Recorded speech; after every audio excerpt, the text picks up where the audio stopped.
अब देखो बच्चों, आज जो हम टॉपिक डिस्कस कर रहे हैं और ये है properties of transition elements. Okay, तो देखो बच्चों, इससे पहले मैं ट्रांजिशन एलिमेंट्स की कुछ फिजिकल प्रॉपर्टीज डिस्कस कर चुका हूँ। आज हम और जो भी नेक्स्ट, ठीक है, फिजिकल प्रॉपर्टीज हैं उनको डिस्कस करेंगे। और इसमें पहला है एटॉमिक एंड आयनिक रेडियाई। तो देखो बच्चों, जो ट्रांजिशन एलिमेंट्स होते हैं इनकी जो एटॉमिक साइजेस हैं, समझ गए ना, मतलब ये जो एलिमेंट्स हैं इनकी जो एटॉमिक साइजेस हैं वो लगभग सिमिलर सी हैं। मतलब ज़्यादा वेरिएशन नहीं आता, चाहे हम ग्रुप में चलें और चाहे इनकी सीरीज में चलें। तो इसका रीज़न क्या है, ऐसा क्यों होता है, इसी को हम अच्छी तरह से इसमें डिस्कस करेंगे। तो सबसे पहले तो मैं ये बता दूं, ठीक है, कि atomic sizes of transition elements, ठीक है, almost similar in period means series में एंड ग्रुप। समझ गए बच्चों, कि चाहे हम पीरियड में चलें और चाहे ग्रुप में चलें, हम देखेंगे कि इन एलिमेंट्स की जो प्रॉपर्टीज है, मतलब एटॉमिक रेडियाई है, वो लगभग सिमिलर सी है। It is due to balancing between effective nuclear, ठीक है, effective nuclear charge and shielding effect of electrons। समझ गए बच्चों कि इनकी साइज सिमिलर सी है। ऐसा क्यों है? क्योंकि इनमें जो इफेक्टिव न्यूक्लियर चार्ज है और शील्डिंग इफेक्ट, इनके बीच में एक बैलेंसिंग सी बन जाती है, दोनों एक दूसरे को बैलेंस्ड करते हैं। अगर आप देखोगे कि बिगिनिंग इन सीरीज, ठीक है, कि आप सीरीज में देखोगे, beginning in series atomic radii जो है डिक्रीजेस विद, ठीक है, एटॉमिक नंबर। कि आप सीरीज में जैसे ही आगे बढ़ोगे थोड़ा सा एटॉमिक नंबर के साथ एटॉमिक रेडिया डिक्रीज होती है ड्यू टू इफेक्ट, ठीक है, न्यूक्लियर अट्रैक्शन जो होता है बच्चों, इसमें अट्रैक्शन इफेक्टिव होता है। In middle of series atomic जो रेडियाई है बच्चों रिमेन सिमिलर एंड, ठीक है, end of series atomic radii जो देखोगे आप, एटॉमिक रेडियाई सम इंक्रीजेस। तो ऐसा क्यों हुआ है, ठीक है? तो इसका रीजन देखो बच्चों, कि जहां न्यूक्लियर अट्रैक्शन इफेक्टिव था वो सारी सीरीज थोड़ा सा डिक्रीज होती है। मिडिल में सी एटॉमिक रेडियाई लगभग सिमिलर सी रहती है और एंड में सीरीज एटॉमिक रेडियाई थोड़ा सा बढ़ जाती है। ठीक है, अभी मैं इसका एक एग्जांपल से समझाता हूं, उसका रीजन भी लिखे दे रहा हूं। आप यहां देखो, यहां अगर हम एलिमेंट ले लें, ये है एलिमेंट और यहां पर है हमारा एटॉमिक रेडियाई, ठीक है बच्चों, जो पिकोमीटर में ले रहे हैं। जैसे यहाँ scandium, titanium, vanadium, chromium, manganese, iron, cobalt, ठीक है, निकल, कॉपर एंड जिंक। तो यहाँ पर अगर आप इनकी एटॉमिक रेडियाई को कंपेयर करें तो ये है 144, 132, ठीक है, 122, यहां से 117 117 117, ठीक है। फिर यहां पर आके आ जाती है कोबाल्ट में 116 115, फिर 117, ठीक है। और यहां पर 125 पिकोमीटर। तो यहां देखो बच्चों, यहां से यहां तक, ठीक है, यहां पर क्या है, न्यूक्लियर अट्रैक्शन जो है बच्चों इफेक्टिव है। क्यों? क्योंकि यहां पर जो इलेक्ट्रॉन्स हैं उनके बीच में ज्यादा रिपल्सन नहीं लगता। देखो, shielding effect means repulsion between electrons of internal shells या ऑर्बिट्स। तो it is increase the size of atom. और जो शील्डिंग इफेक्ट होता है, जब इलेक्ट्रॉन ज्यादा होते हैं, पेयर्ड होते हैं, तब ज्यादा लगता है। यहां पर आप देखोगे D1 D2 D3 D4 D5 ज्यादा रिपल्सन अभी अनपेयर्ड इलेक्ट्रॉन्स में नहीं लगता, ड्यू टू प्रेजेंस ऑफ, समझिए बच्चों, अनपेयर्ड इलेक्ट्रॉन्स। तो यहां पर अनपेयर्ड इलेक्ट्रॉन्स जो है, यहां पर फिर साइज बढ़ना शुरू हो गई है, देख रहे हैं आप, ठीक है। तो यहां पर आप देखोगे कि जो सील्डिंग इफेक्ट है, इफेक्टिव हो जाता है बच्चों, ड्यू टू, ठीक है, large number of electrons in D orbitals. जो n-1 डी ऑर्बिटल्स है वो इफेक्टिव हो गया है। और अगर हम बीच में कहें कि ये दोनों इफेक्ट जो है बच्चों बराबर हो जाते हैं यहां पर, तो यहां पर जो इफेक्टिव है, मतलब Z effective directly proportional to the या इक्वल्स टू दी अप्रोक्सीमेट, मतलब शील्डिंग इफेक्ट। समझ गए बच्चों कि बीच में यहां पर जो जेड इफेक्टिव मींस यहां है effective nuclear charge means nuclear attraction. तो यहां पर जो न्यूक्लियर अट्रैक्शन है, समझ गए ना बच्चों, अप्रोक्सीमेट शील्डिंग इफेक्ट। और यही रीजन है कि ये साइज को क्या कर देते हैं, बराबर की। एक तो साइज को डिक्रीज कर रहा है और एक क्या कर रहा है, इंक्रीज कर रहा है। तो मिडिल में ये दोनों इफेक्ट इफेक्टिव इस तरह से होते हैं कि एक दूसरे को बैलेंस्ड कर लेते हैं। और यही रीजन है कि यहां पर साइज में ज्यादा वेरिएशन नहीं आया, एक कांस्टेंट वैल्यू दिख रही है। तो यहां तक बात क्लियर है कि इनकी सिमिलर साइज होने का रीजन आप अच्छी तरह समझ गए होंगे। अब हम आते हैं कि इन ग्रुप, अगर आप देखोगे कि इन ग्रुप जो एटॉमिक रेडियाई है, एटॉमिक रेडियाई अगर आप देखोगे बच्चों, एटॉमिक रेडियाई इंक्रीजेस फ्रॉम, ठीक है, first to second series, but remain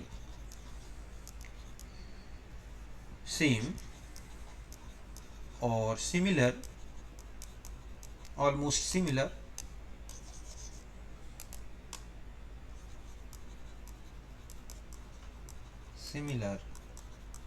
from second series to third series. समझ गए बच्चों कि अगर हम ऊपर से नीचे की तरफ चलते हैं, कि सेकेंड सीरीज से थर्ड सीरीज की तरफ जाते हैं, तो ये जो एटॉमिक रेडियाई है लगभग सेम या सिमिलर सी बनी हुई है। It is due to lengthened contraction, ठीक है, which is present between second to third series and third to fourth series, और वो है एक्टिनाइट, ठीक है, कॉन्ट्रैक्शन। मैन तो हम लेंथेनाइट कॉन्ट्रैक्शन देखेंगे क्योंकि एक्टिनाइट कॉन्ट्रैक्शन की ज़्यादा स्टडी नहीं की गई, क्योंकि वहाँ के जो एलिमेंट है बहुत ज़्यादा रेडियो एक्टिव हैं। तो यहाँ देखो आप कि यहाँ है हमारे पास स्कैंडियम, ठीक है बच्चों, ये है इट्रियम और ये है लैंथिनम। ठीक इसी तरह से टाइटेनियम, जर्कोनियम, हाफनियम, ठीक है, वेनेडियम, नियोबियम, टेंटिलम या क्रोमियम, मोलिब्डिनम, टंगस्टन, ठीक है। आप देखोगे कि ये है फर्स्ट सीरीज, कौन सी है, फर्स्ट सीरीज है ना बच्चों। ये क्या है, सेकंड सीरीज, और ये कौन सी है, थर्ड सीरीज। तो स्कैंडियम से जब हम ठीक है इट्रियम की तरफ चलेंगे तो जैसे इसका है 144, ठीक है, इट्रियम में जाओगे तो 180 के करीब है, और लैंथेनम में जाए तो 187 है। समझ रहे हैं ना कि यहां पर आप देख रहे हैं कि रेगुलरली बढ़ रही है यहां से यहां। ऐसा क्यों हो रहा है बच्चों? क्योंकि यहां इन तीन एलिमेंट्स के बीच में नहीं आते लैंथेनाइड्स। लैंथेनाइड कहां पर आते हैं कि जैसे आप देखोगे, ठीक है, कि यहां पर ये है जर्कोनियम, तो यहां पर आते हैं लैंथेनाइड इन दोनों के बीच में। ठीक है कि यहां पर क्या है, लैंथेनाइड्स। तो यहां पर आप देखो ये है 132 पिकोमीटर। समझ गए बच्चों? फिर आप जर्कोनियम में जाओगे तो ये 160 पिकोमीटर की है, और इसमें चले जाए तो ये 159 की है। ठीक इसी तरह से देखो ये 122 डिग्री सॉरी पिकोमीटर में है। ठीक है, और फिर हम नियोबियम में जाते हैं तो 160 है, और टेंटेलम में गए तो 146 हो गई, और नीचे डिक्रीज हो गई। क्रोमियम में देखो 117 है। मैग्नी ठीक है, मोलिब्डिनम में चले जाएं, यहाँ मोलिब्डिनम है, सॉरी मैग्नीज लिख गया, यहाँ क्या है मोलिब्डिनम, और यहाँ क्या है टंगस्टन, तो यहाँ भी देखो आप 117। मोलिब्डिनम में है 146, और यहाँ है 139। तो आप देख रहे हैं कि यहाँ पर जर्कोनियम और हाफनियम, नियोबियम और टेंटेलम, इनकी साइज में बहुत ज़्यादा सिमिलरिटीज दिख रही हो। मेनली आप देख रहे हैं कि यहाँ पर बिल्कुल सिमिलर सी साइज है, ये है, ठीक है, सिमिलर साइज। तो इसका रीजन है ड्यू टू लैंथेनॉइड कॉन्ट्रैक्शन। समझ गए बच्चों? इस लैंथेनॉइड कॉन्ट्रैक्शन के कारण ऐसा हुआ है।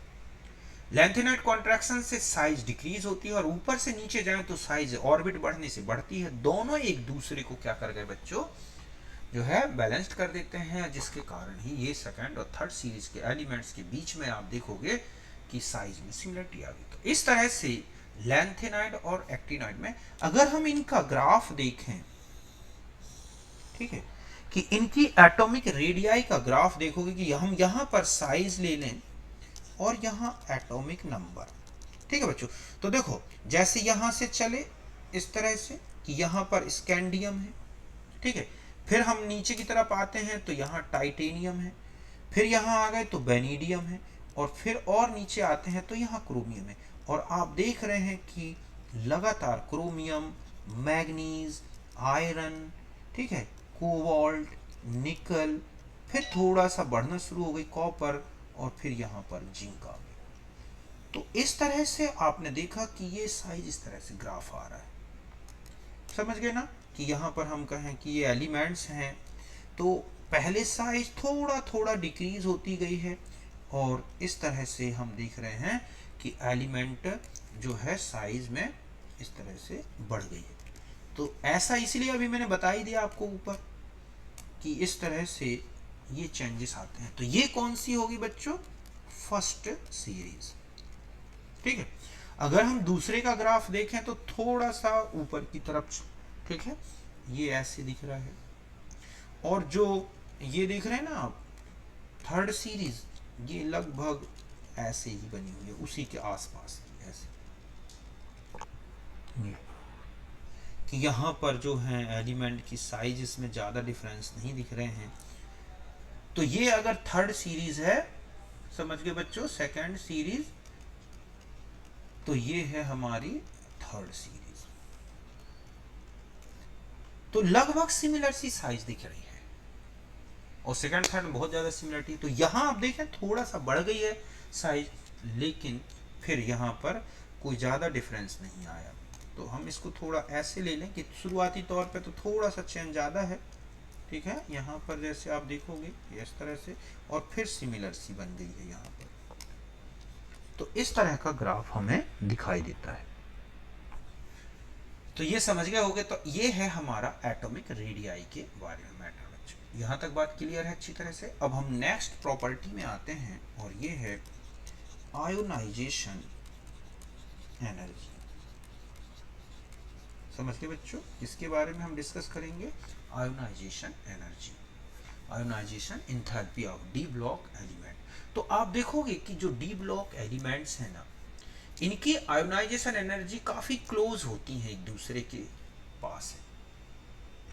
ऐसा क्यों है बच्चों? क्योंकि इनकी एटॉमिक साइज सिमिलर सी है, लगभग बराबर है, आउटर मोस्ट कॉन्फ़िगरेशन भी सेम है। सीरीज में थोड़ा सा इंक्रीज होती है, मतलब इंक्रीज होती है लेकिन एक रेगुलर ट्रेंड में नहीं है।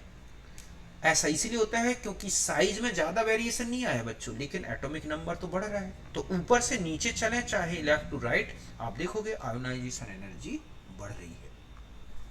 तो यहां बता दूं कि जो आयोनाइजेशन एनर्जी, ठीक है, जो आई है, या हम इसको पूरा ही लिख लेंगे इस तरह से कि जो आयोनाइजेशन एनर्जीज हैं जो बच्चों ऑफ दीज एलिमेंट्स, मतलब ट्रांजिशन एलिमेंट, ठीक है,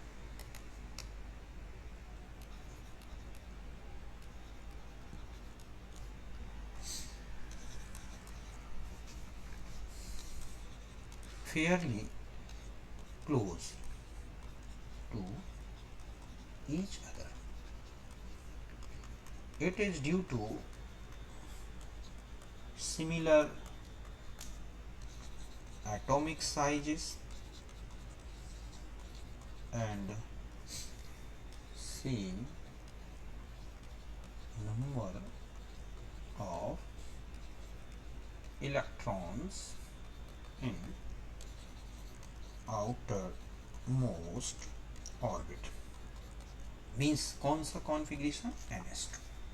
तो एक तो इनकी एटॉमिक साइज सिमिलर है और इनके आउटर मोस्ट में आप देखोगे कि सेम इलेक्ट्रॉन्स है, नंबर ऑफ इलेक्ट्रॉन बिल्कुल इक्वल नंबर ऑफ इलेक्ट्रॉन्स है ns2। समझ गए बच्चों? अगर आप किसी सीरीज में जाते हैं कि in any series ionization energy, ठीक है, increase from left to right. समझ गए बच्चों कि सीरीज में अगर आप चलोगे तो आप देखोगे कि जो इनकी लेफ्ट टू राइट क्या हो रही है? इंक्रीज हो रही है, ड्यू टू इंक्रीज। इसका रीजन क्या है कि आप देख रहे हैं कि साइज तो बढ़ नहीं रही ज्यादा सीरीज में, ड्यू टू, ठीक है, increase in effective nuclear charge and very few change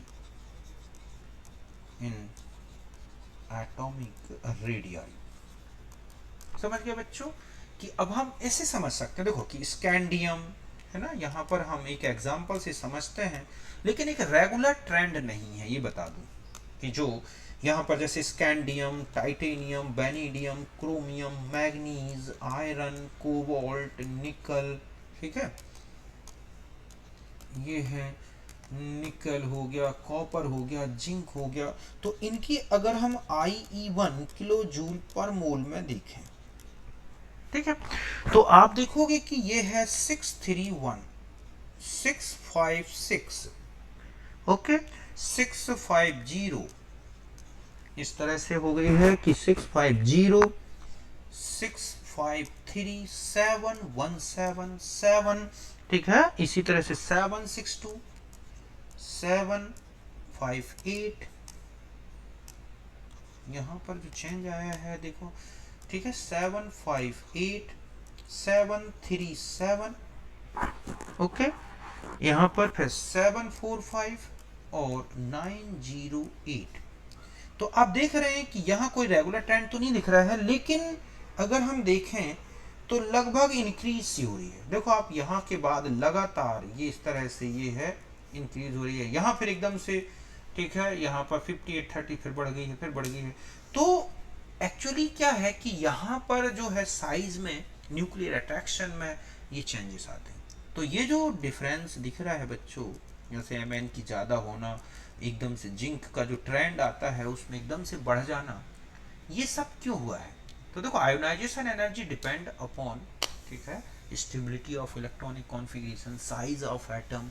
तो इसके हम कुछ इंपॉर्टेंट पॉइंट्स अगर हम देखें, ठीक इसी तरह से अगर आप एक ग्रुप में देखें कि ग्रुप में क्या चेंज होते हैं बच्चों, ठीक है, तो आयोनाइजेशन एनर्जी अगर आप देखोगे कि ये डिक्रीज होती है, कहाँ डिक्रीज हो रही है, थोड़ा से देखोगे, डिक्रीज होती है from first to second series. समझ गए बच्चों, ऐसा क्यों होता है, बिकॉज जो एटॉमिक रेडियाई है, ठीक है, atomic radii increase from first to second series, but ionization energy increase हो गई है from second to third series, because जो आपने देखा है एटॉमिक रेडियाई जो है ये क्या हो गई है, डिक्रीज फ्रॉम, ठीक है, सेकेंड टू थर्ड सीरीज। कि जो ग्रुप में चलते हैं तो आयोनाइजेशन एनर्जी फर्स्ट से सेकेंड सीरीज में जो है डिक्रीज हुई है। ऐसा क्यों, क्योंकि एटॉमिक रेडियाई जो है वो क्या है, इंक्रीज हुई है। लेकिन अगर आप फ्रॉम सेकेंड, ठीक है, और अगर आप आयोनाइजेशन एनर्जी फिर देखें तो इंक्रीज हो गई है सेकेंड टू थर्ड, क्योंकि वहां पर साइज डिक्रीज हुई है।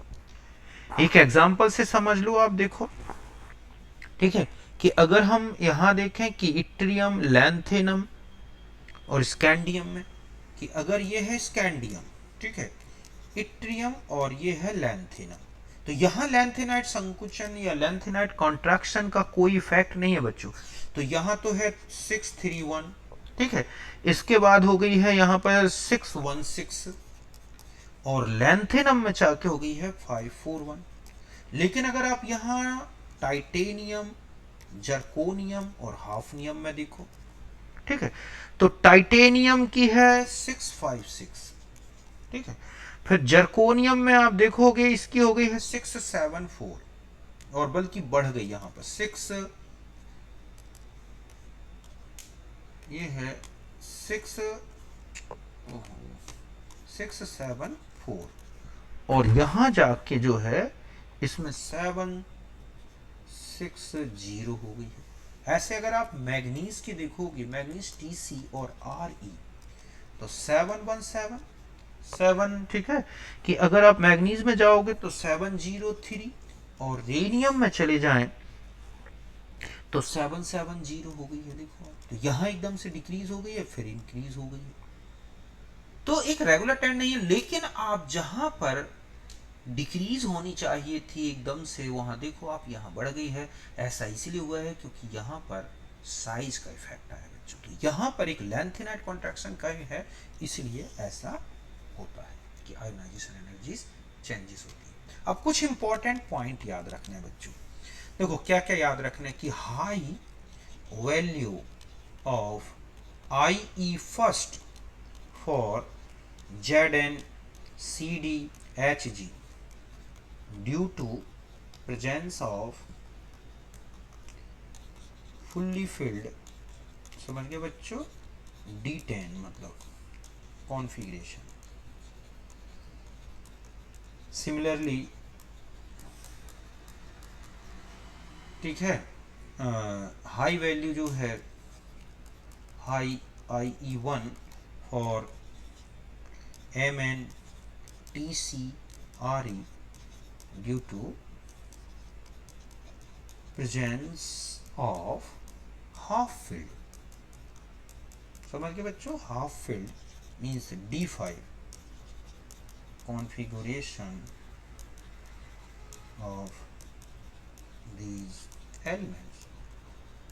ये बात समझ गए ना, कि जिंक, कैडमियम, Hg की, और यहाँ पर बीच में देखें तो मैग्नीशियम, टेक्नीशियम, रीनियम, इनकी हाई वैल्यू जो है एकदम से बढ़ जाने का रीजन है कि इनमें स्टेबल कॉन्फ़िगरेशन होता है। यहाँ तक बात क्लियर है। दूसरा आप देखोगे कि लोवेस्ट अगर आप इनमें देखें कि इनकी जो आयोनाइजेशन एनर्जी है, कि यहाँ पर लोवेस्ट या स्मॉलेस्ट या लोवेस्ट डिफरेंस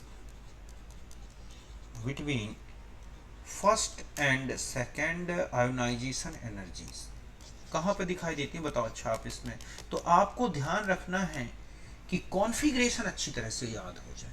ये लोवेस्ट डिफरेंस बिटवीन, ठीक है, I E first and I E second, ठीक है, ऑब्जर्व बिटवीन, ठीक है, ऑब्जर्व इन, किस में दिखाई देता है बताओ बच्चों। कहाँ पे आपको फर्स्ट और सेकेंड में एक लोवेस्ट डिफरेंस मिलेगा। ऑब्जर्व इन, ठीक है, जिंक एंड ये तो हो गया जिंक और इन M N, because 3D10 configuration 3D10 और कौन सा 3D10 तो हो गया जिंक के लिए, आप देखोगे 3D10 एंड 3D5 रिस्पेक्टिवली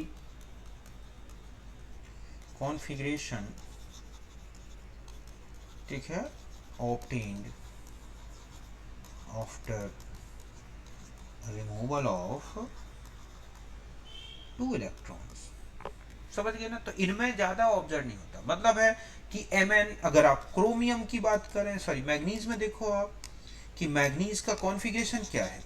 तो यहाँ पर अगर हम मैग्नीज, ठीक है, से मैग्नीज 1+ बनाएं और फिर मैग्नीज 2+ बनाएं, तो यहाँ पर 3D5 4s2 है, यहाँ 3D5 4s1 है, और यहाँ क्या बचेगा बच्चों 3D5। तो ये क्या हो जाएगा हाईली स्टेबल।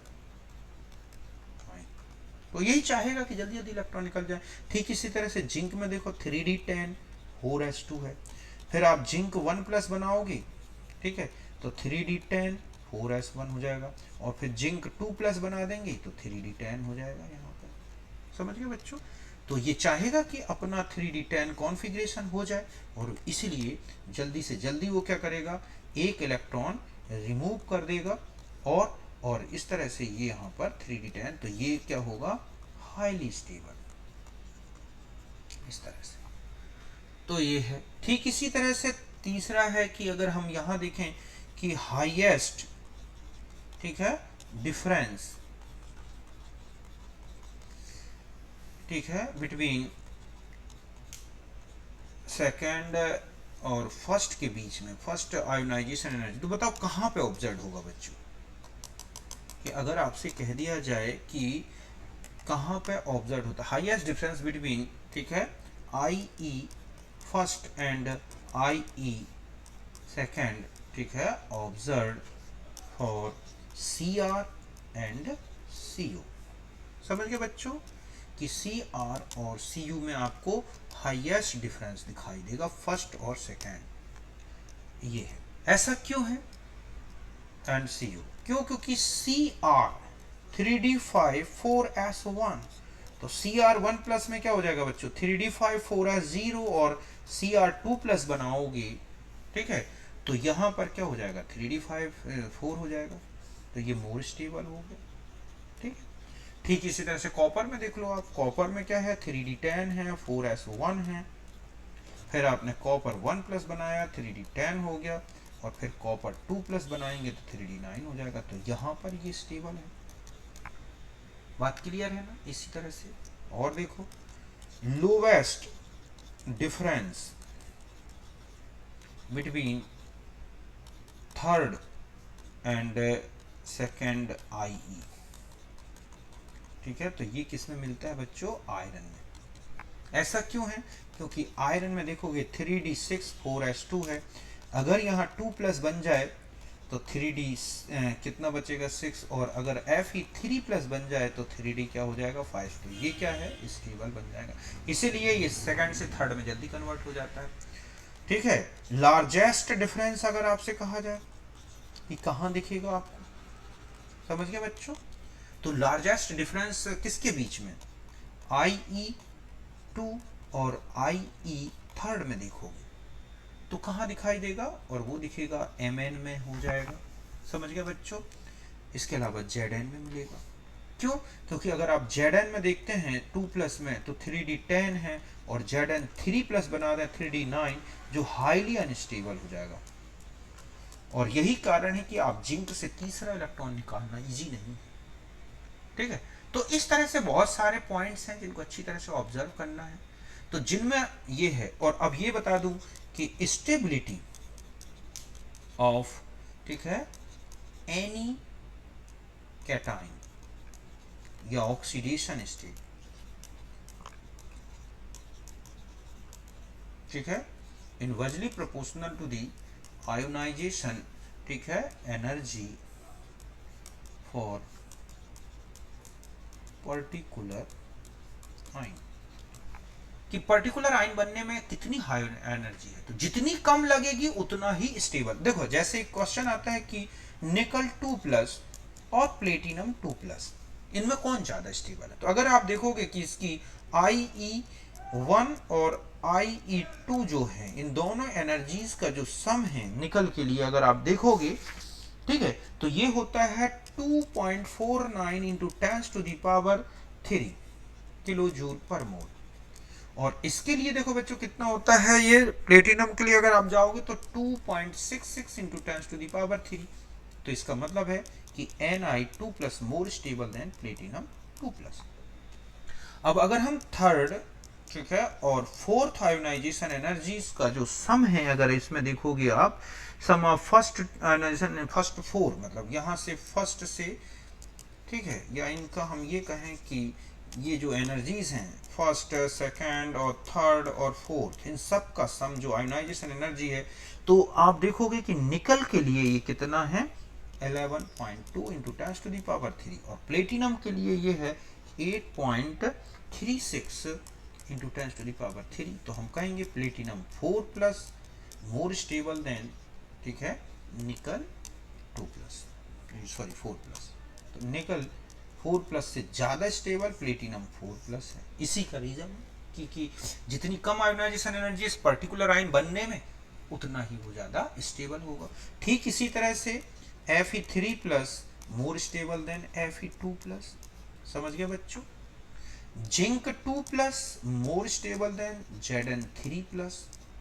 क्यों? क्योंकि Zn2+ बनने की एनर्जी कम है, 3+ की ज्यादा है, बहुत ज्यादा है। ठीक है, क्रोमियम में चले जाएं तो 1+ मोर स्टेबल देन क्रोमियम 2+। हालांकि हाइड्रेशन एनर्जी का फैक्टर आता है बच्चों, तब ये एक्चुअल ऑर्डर ऐसा नहीं है, फिर भी मैं बता दूं, अगर नॉन एक्वस मीडियम की बात की जाए तो ये इस तरह से स्टेबिलिटी आई। ठीक है, Mn2+ more stable then Mn3+। तो इस तरह से स्टेबिलिटी ऑक्सीडेशन स्टेट की आयोनाइजेशन से रिलेटेड है। तो यहां तक बात क्लियर है बच्चों कि जितना कम डिफरेंस उतनी ही ज्यादा स्टेबल ऑक्सीडेशन स्टेट। तो ये जो डिफरेंट आयंस हैं, इनकी ऑक्सीडेशन स्टेट देख के उनके आयंस की स्टेबिलिटी बतानी होती है। तो ये हम ऑक्सीडेशन स्टेट की स्टेबिलिटी में भी और ज्यादा में डिटेल में डिस्कस करेंगे बच्चों। तो ये था इनकी आयोनाइजेशन एनर्जी से रिलेटेड। एक पॉइंट और बताता हूं, और वो है बच्चों यहां पर क्या, इलेक्ट्रोड पोटेंशियल। समझ गए बच्चों कि हम यहां पर क्या देखना चाह रहे हैं, इलेक्ट्रोड पोटेंशियल। तो देखो इलेक्ट्रोड पोटेंशियल होता क्या है बच्चों। एक्चुअली जब हम किसी भी मेटल एटम को या किसी भी एलिमेंट को उसके ऐसे सॉल्यूशन में रखते हैं जिसमें उसके आयंस होते हैं, तो वो इलेक्ट्रोड उन आयंस के रिस्पेक्ट में ऑक्सीडाइज या रिड्यूस होता है और एक प्रकार का पोटेंशियल डिफरेंस डेवलप होता है इलेक्ट्रोड पर, वही इलेक्ट्रोड पोटेंशियल है। ये एक्चुअली में एक मेटल से, मतलब एक मेटल एटम से एक एक्वस आयन तक बनने का टोटल एनर्जी से रिलेटेड एक फैक्टर है बच्चों। मतलब इलेक्ट्रोड पोटेंशियल जो है ये है measures the total enthalpy change, समझ गए बच्चों, during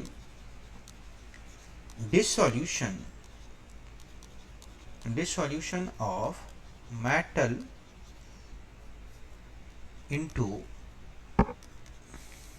its aqueous ion in aqueous medium। समझ गए बच्चों कि इलेक्ट्रोड पोटेंशियल जो है ये एक मेटल का कंप्लीट डिसोल्यूशन है एक्वस आयन के फॉर्म में इन एक्वस मीडियम। मीन्स हम ये कहें कि ये एक एलिमेंट सॉलिड स्टेट में है और जब ये किस में चेंज हो जाता है N+ एक्वस में और N इलेक्ट्रॉन रिलीज हो गए तो यहाँ का जो टोटल एनर्जी चेंज है बच्चों, एक्चुअली वही डेल्टा एच से रिलेटेड है। तो जब ये इसमें चेंज हुआ होगा तो पहले क्या होगा, सब्लिमेशन, तो ये गैसियस मतलब फ्री एटम में चेंज हुआ होगा। फिर यहाँ पर आयोनाइजेशन हुआ होगा, फर्स्ट सेकंड थर्ड जो भी है, इसमें एम एन प्लस, ठीक है, गैसियस साइन बना होगा। और फिर यहाँ पर हाइड्रेशन हुआ, ठीक है, तो यहाँ पर हाइड्रेशन एनर्जी चेंज आया होगा, फिर ये बना होगा। तो जो डेल्टा एच है बच्चों टोटल, ये किसका सम है, एस ई प्लस आई ई और प्लस एच ई। अब मैं यहां बता दूं कि एस ई क्या है, ये है सब्लिमेशन एनर्जी, समझ गए बच्चों, जो कि किस पे डिपेंड करती है, depend upon melting point and boiling point, समझ गए।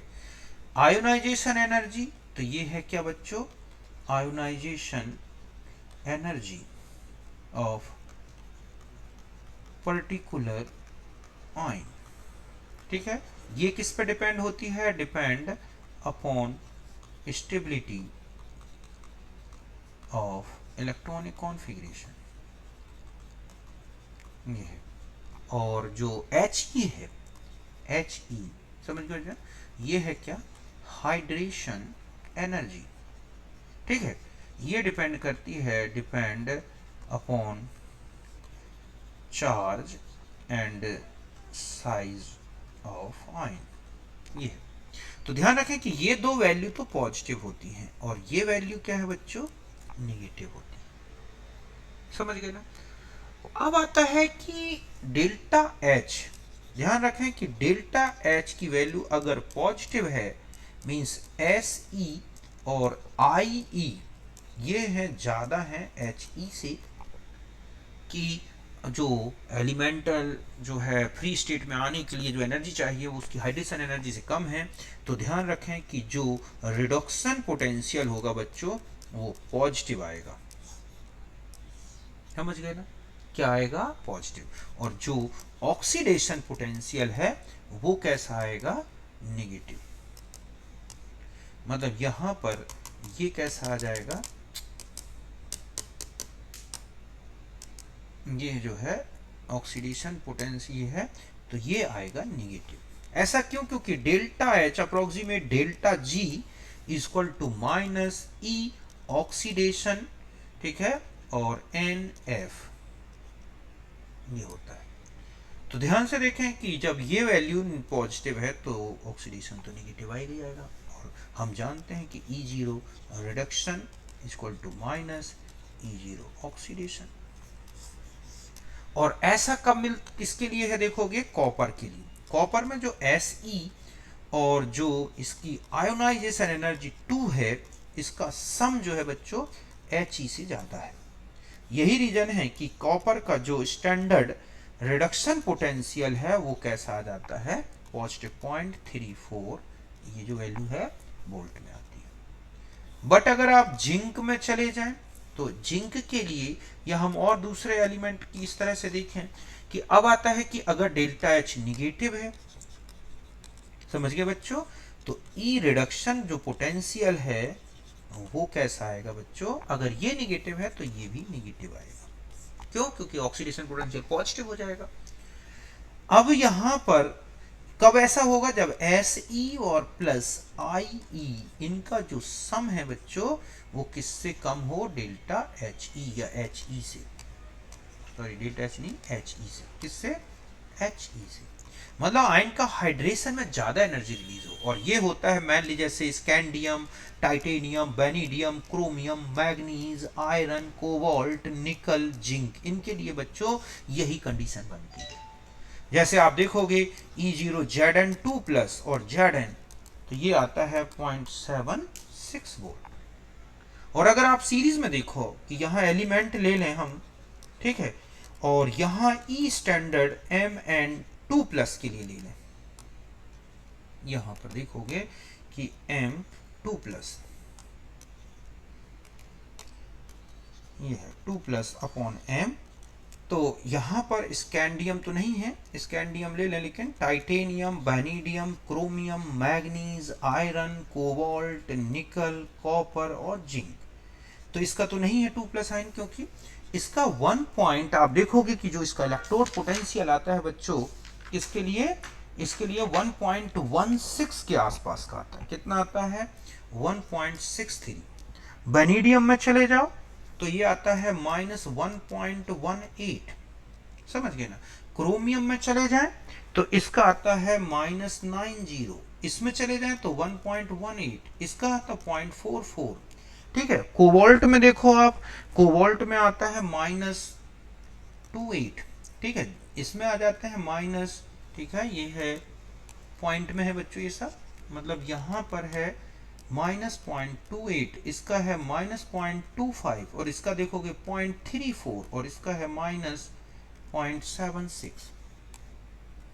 ठीक है, कि अगर आप जिंक में देखोगे तो जिंक का जो इलेक्ट्रोड पोटेंशियल दिखता है -0.76 वोल्ट। तो आप देख रहे हैं कि यहाँ पर कॉपर के लिए ये पॉजिटिव बना हुआ है, वही रीजन है। तो और यहाँ बता दूं कि जितना ज़्यादा स्टेबिलिटी अगर आपको देखनी है कि स्टेबिलिटी ऑफ, ठीक है, +2 ऑक्सीडेशन स्टेट यहाँ पर, तो directly proportional to the -E reduction potential, समझ गए ना। जितना ज़्यादा, इसका मतलब ये हुआ कि आप देख रहे हैं कि टेंडेंसी जो है, tendency to form +2 oxidation state decreases from, ठीक है, left to right in series. समझ गए बच्चों कि सीरीज में लेफ्ट टू राइट चलने में डिक्रीज हो रहा है। आप देख रहे हैं कि सबसे ज्यादा स्टेबल क्या है? वेनेडियम 2+, ठीक है, उससे जो है कम स्टेबल हो, मतलब उसी के आसपास का कितना है? Mn2+। फिर आप देखोगे किसका आ रहा है? क्रोमियम 2+। फिर कौन दिख रहा है आपको क्रोमियम के बाद? ठीक है, कि आयरन, जिंक 2+, फिर आयरन 2+, ठीक है बच्चों, फिर कोबाल्ट 2+, फिर निकल 2+, और फिर आता है कॉपर 2+, इस तरह से। तो ये इनकी स्टेबिलिटी का ऑर्डर है ऑक्सीडेशन स्टेट का। एक चीज, दूसरा पॉइंट याद रखना है कि अगर इलेक्ट्रोड पोटेंशियल जैसे M3+ अपॉन M2+, अगर ये निगेटिव है बच्चों, ठीक है, या पॉजिटिव है, तो ध्यान रखें M2+ more stable then M3+। अगर ये निगेटिव है तो M3+ more stable then M2+। ऐसा क्यों बच्चों? क्योंकि अगर M3+ प्लस इलेक्ट्रॉन मिलके M2+ बन रहा है और रिडक्शन पोटेंशियल पॉजिटिव आ रहा है, तो डेल्टा G क्या आ जाएगा? नेगेटिव। मींस हम ये कह सकते हैं कि means M3+ to M2+ conversion जो है, समझ गए ना, वो कैसा होगा? स्पॉन्टेनियस। ये है। ठीक इसी तरह से अगर मान लो M3+ प्लस इलेक्ट्रॉन मिलके और M2+ बन रहा है और रिडक्शन पोटेंशियल जो है बच्चों वो नेगेटिव आता है, तो डेल्टा G पॉजिटिव आएगा। Means M3+ to M2+ conversion जो है वो कैसा होगा? नॉन स्पॉन्टेनियस, बल्कि इसका उल्टा हो जाएगा। ठीक है, नियस मीन्स इसका उल्टा। तो जैसे आपको ये दे दिया जाए कि E0, ठीक है बच्चों, कोबाल्ट 3+ टू कोबाल्ट 2+, ये है, ठीक है, +1.97, तो हम ये कहेंगे कि कोबाल्ट 3+ मोर, सॉरी, यहाँ पॉजिटिव आ रहा है ना, तो इसका मतलब क्या कहोगे आप? कि cobalt 2+ more stable then cobalt 3+। समझ गए ना कि वो अपने आप चेंज हो जाएगा। ठीक इसी तरह से देखो आप यहाँ पर Mn, ठीक है, +3 टू Mn+2, तो ये है 1 पॉइंट। अगर आप 3+ में चले जाएं तो ये आता है 1.57, means Mn2+ more stable then Mn3+। Iron में चले जाओ, ठीक इसी तरह से आयरन में देखोगे Fe3+ upon Fe2+, 0.77, means Fe3+ more, sorry 2+ more stable than Fe3+। अगर हम क्रोमियम की बात करें Cr3+ अपॉन Cr2+, तो ये है -41, मीन्स Cr3+ मोर स्टेबल 2+। तो एक तो स्टैंडर्ड इलेक्ट्रोड पोटेंशियल देख के एक ही मेटल के आइंस के बीच की स्टेबिलिटी बता सकते हैं। और भी देखो, अगर आपको ये बताना है कि एक रिड्यूसिंग नेचर, समझ गए बच्चों, कि अगर इसी तरह से आपको किसी भी आयन की स्टेबिलिटी, यहाँ पर देखो मैंने आपको बताया ये कि स्टेबिलिटी आप particular oxidation state negative value को देख के पहचान है। इसी तरह से अगर आप यहाँ पर आ जाएं कि रिड्यूसिंग नेचर देखना है, ठीक है, रिड्यूसिंग नेचर, मेटालिक कैरेक्टर, समझ गए बच्चों, ये देखना हो। और भी देखो बेसिक नेचर, ये है बेसिक नेचर ऑफ ऑक्साइड, ये सब वैल्यू जो है directly proportional to the minus E reduction potential, समझ गए ना। और अगर ऑक्सीडाइजिंग नेचर देखना है ये वाला, तो आप directly proportional to the plus E. इसका मतलब देखो CO3 प्लस अगर आप देखें, ठीक है, कि CO3 प्लस की अगर हम ऑक्सीडाइजिंग नेचर देखें तो यहां पर आप देखोगे CO3 प्लस, ठीक है, ये Mn3 प्लस से ज़्यादा ऑक्सीडाइज और ये ज़्यादा ऑक्सीडाइजर होगा 3 प्लस से, इस तरह से। ठीक इसी तरह से हम ये कहें कि Mn जो है 2 प्लस बनने में इसमें जो है ऑक्सीडेशन स्टेट, तो Mn जो है मोर रिड्यूसर देन Cr, और Cr मोर रिड्यूसर देन किससे बच्चों, Zn या और भी अदर। तो कौन सी स्टेट ज्यादा ऑक्सीडाइजिंग नेचर की है, कौन सी रिड्यूसिंग नेचर की है, इस तरह से बता सकते हैं। इसके अलावा ध्यान रखें कि एलिमेंट्स, समझ गए बच्चों, विद निगेटिव ई स्टैंडर्ड, ठीक है, ये क्या होंगे बच्चों, लिबरेट्स हाइड्रोजन फ्रॉम वाटर और, ठीक है, एसिड। कि अगर कोई एलिमेंट का नेगेटिव इलेक्ट्रोड पोटेंशियल है और अगर ये पॉजिटिव है तो नॉट लिबरेट्स हाइड्रोजन, समझ गए बच्चों। कैसे, देखो जैसे Zn प्लस H2SO4, समझ गए ना, एक्वस, आप देखोगे ये बन जाता है ZnSO4 aqueous plus H2 gas. ऐसा क्यों, क्योंकि इसका इलेक्ट्रोड पोटेंशियल -0.76 वोल्ट। अगर हम यही रिएक्शन कॉपर के साथ कराते हैं बच्चों, ठीक है, तो बनता है कॉपर, ये नो रिएक्शन। यहाँ पर जो है आप देखोगे हाइड्रोजन लिबरेट नहीं होगी, यहाँ पर क्यों नहीं होगी, मतलब नो रिएक्शन इसमें, क्यों, क्योंकि इसका स्टैंडर्ड पोटेंशियल पॉजिटिव है। इस तरह से आप डिप्रेशन भी बता सकते हैं कि कौन सी एलिमेंट ज़्यादा स्टेबल होगा, कौन सा कम स्टेबल होगा, कौन सी ऑक्सीडेशन स्टेट ज़्यादा स्टेबल है, कौन सी कम स्टेबल है ना। तो इस तरह से हमने देखा ये वैल्यू, कि इन वैल्यूज़ को देख के आप किसी भी एलिमेंट का रिड्यूसिंग नेचर बता सकते हैं, ऑक्सीडाइजिंग नेचर बता सकते हैं, ये है। और रिएक्टिविटी अगर आपसे पूछ ली जाए कि रिएक्टिविटी ऑफ मेटल, समझ गए बच्चों, तो directly proportional to the minus E standard, ये है कि जितना ज्यादा माइनस वैल्यू होगा उतना ही ज्यादा वो एलिमेंट रिएक्टिव होगा। गोल्ड, सिल्वर, ठीक है, कॉपर, आप देखोगे इनके लिए पॉजिटिव वैल्यू है इलेक्ट्रोड, इसीलिए वो इनर्ट हैं। बहुत सारे मेटल्स हैं, तो इस तरह से कई का रीजन तो पैसिविटी भी है बच्चों का, जरूरी नहीं है कि माइनस नेगेटिव वैल्यू तो सब रिएक्टिव ही हो, कुछ पैसिविटी के कारण भी नॉन रिएक्टिव दिखाई देते हैं। तो ये है कुल मिला के 3 प्रॉपर्टी बताई मैंने आपको, इलेक्ट्रोड पोटेंशियल, आयोनाइजेशन एनर्जी और इसके बारे में। बाकी हम जब एलिमेंटल ऑक्सीडेशन स्टेट लेंगे उनकी स्टेबिलिटी में, तो ये फिर से यूज करेंगे हम इन कॉन्सेप्ट्स को, electrode potential, ionisation energy, hydration, ये सारे फैक्टर फिर आएंगे, ठीक है। तो नेक्स्ट में हम डिस्कस करेंगे इसके बारे में। अब मैं एंड करता हूँ बच्चों, ये है।